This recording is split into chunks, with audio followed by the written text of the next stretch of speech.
I'm O. This video shows general procedures of flexibility method. In this video, we will learn how to explain general procedures of flexibility method, or commonly known as force method. The general procedures to solve for an indeterminate structure by using flexibility method can be done particularly through three main steps. Firstly, the principle of superposition.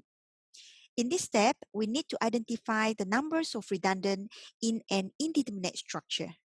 This can be known by determining the degree of indeterminacy, D. You may visit my other video on how to determine degree of static indeterminacy by clicking the provided link. It is to note that D also means number of redundant in a structure. If D equal to 1, the structure exhibits 1 redundant, or extra 1 unknown force in the static equilibrium equations. Therefore, we need to remove the redundant and establish determinate structure for analysis in this method. In flexibility method, determinate primary structure and redundant structures are to be analyzed. We will need to draw one primary structure and D numbers of redundant structures. D is the degree of indeterminacy. Next, let me give you an idea of what are the primary and redundant structures. In primary structure, we will need to remove the numbers of redundant forces, which can be in terms of external redundant, such as the reactions, or internal redundants, such as internal forces. As we only remove identified redundant, we maintain the remaining parameters such as geometry, support, and loadings of the real structure. For redundant structures, we will need to modify the primary structure with some treatments, such as to remove all the real loads and apply 1 unit redundant force at the removed redundant force in primary structure. I have to highlight here, only 1 redundant force is applied in each of the redundant structure. I will give 2 examples on how to establish primary and redundant structures to explain the difference between external and internal redundants. From figure 1, truss ABC is an indeterminate truss with 1 degree of indeterminacy. And this also means the structure exhibits 1 redundant force.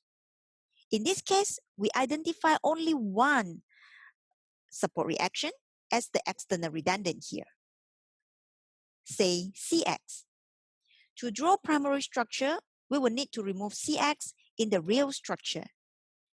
And once CX has been removed, the structure becomes determinate structure. Since there is only 1 redundant in this structure, only 1 redundant structure is drawn. For the redundant structure, we modify from primary structure. First, we take out the real load. Then, we apply 1 unit force for the redundant CX. We can assume the direction for the redundant force. You need to make sure both the primary and redundant structures are stable and determinate. From figure 2, truss ABCD is an indeterminate truss with 1 degree of indeterminacy. This structure also exhibits 1 redundant force. Here, we identify 1 internal force at the internal redundant, say NBD. When we draw the primary structure, we remove the axial force NBD in the real structure. And once NBD has been removed, the structure becomes determinate structure. Since the degree of indeterminacy is 1, only 1 redundant structure is drawn here. For the redundant structure, we modify from primary structure. First, we take out the real loading. Then, we apply 1 unit force for the redundant NBD. At this step, we can assume the direction for NBD. You need to make sure both primary and redundant structure are stable and determinate. How about if D equal to 2? This truss has two redundant forces. In this case, dy and NBD are chosen as the redundant forces. Since dy and NBD were identified as R1 and R2 respectively, at primary structure, dy and NBD are removed, while at redundant structure, dy is applied back with 1 unit force at redundant structure 1, and NBD is applied with 1 kilonewton tension force at redundant structure 2. The characteristics of primary structure and redundant structures can be applied for other structures such as beams, frames, arch, or even composite structure. Once these structures are established, we need to solve for the internal forces for this structure. Second step is to write compatibility equation for the problem. The compatibility equation requires us to determine the displacements at corresponding redundant for primary and redundant structures. By gathering these displacements in the compatibility equations, a non-redundant force R1 can be solved. This page shows the compatibility equation when singly redundant truss is to be analyzed. Displacements for truss can be determined by considering the axial force and axial rigidity.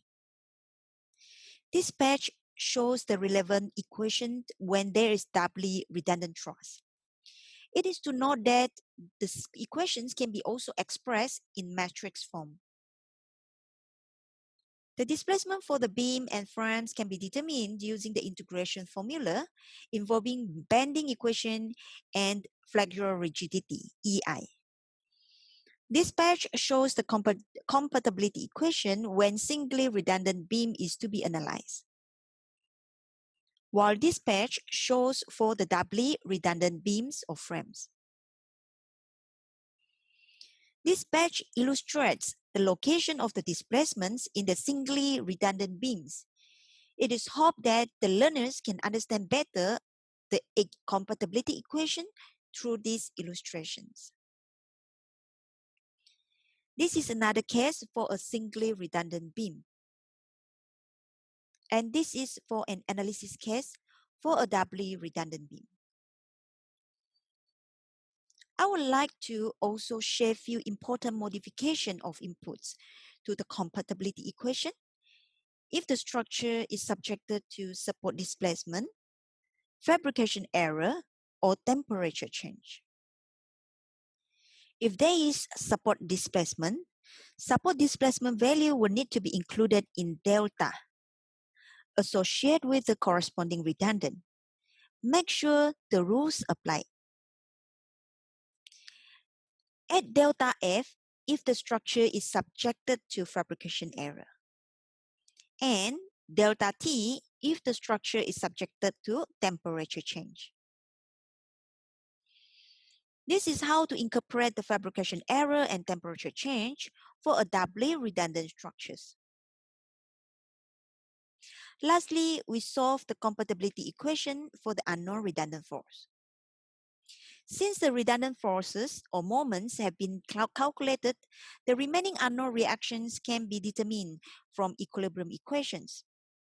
All the internal forces, such as axial forces, in trusses, and bending moments, shear forces, and axial forces in beams and frames could be obtained. Deflection, displacement, rotation at any point of the structure can also be determined by using virtual work method. Now, it is your turn to practice. Could you write the compatibility equation for truss, beam, and frame when D equal to 3? Remember, there will be 3 redundant forces and 3 simultaneous equations in this case. I hope you have understood the lesson well, and see you again in my next video.